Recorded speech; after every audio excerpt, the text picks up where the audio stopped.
జై గోమాత గావో విశ్వస్వమాతరః.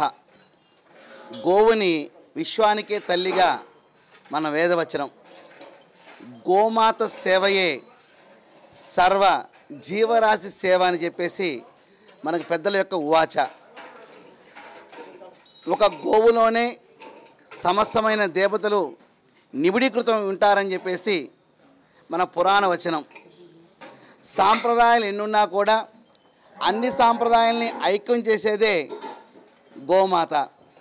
అటువంటి గోమాత సేవ అనేది విశ్వానికే శాంతి. మరి మాన్యశ్రీ పాతూరి నాగభూషణం గారు గోసేవతో వారి జీవితాన్ని తరింపజేసుకుంటూ ఓ పక్కన గోసేవ, మరొక పక్కన సద్గురు సేవ, మరొక పక్కన ప్రజాసేవ.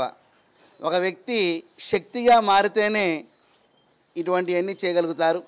వ్యక్తిగా ఉంటే అతని స్వలాభంతో వ్యాపారంతోనే కుదురుతుంది. కానీ వ్యక్తి వ్యవస్థలో శక్తిగా మారినప్పుడు ఇటువంటి సేవ చేయగలుగుతారు. మరి ఇక్కడ ఈ గోమాతలకి వారు చక్కగా ఏర్పాటు చేశారు. ఏ ధాన్యాన్ని పెడితే ఈ అనుగ్రహం గోమాత ఇస్తుందో అనే వివరణ కూడా సామాన్యులకు కూడా అర్థమయ్యే విధంగా వారు దీన్ని ఏర్పాటు చేయడం బహుదా ప్రశంసనీయం. ఇటువంటి స్ఫూర్తి ప్రతి ఒక్కరికి లభించాలని, గోమాత యొక్క ఆశీర్వాదంతో వారు తరించాలని, గోమాత స్పర్శ సర్వరోగ నివారణ, గోమాత దర్శనం ఆరోగ్యప్రదాయం, గోమాత యొక్క సేవ వంశాభివృద్ధి, గోక్షీర స్వీకరణ ఆరోగ్యం. ఇవన్నీ కూడా ఒక గోవుతోనే ముడిపడి ఉన్నాయి. అందుకని గోవుని ఒక మృగంగాను ఒక జీవరాశిగాను పరిగణించకుండా మాతగా పరిగణించారు. అందుకని సృష్టిలో భూమాత గోమాత అంటూ ఒక మాత స్థానాన్ని గోవుకి ఇచ్చారు.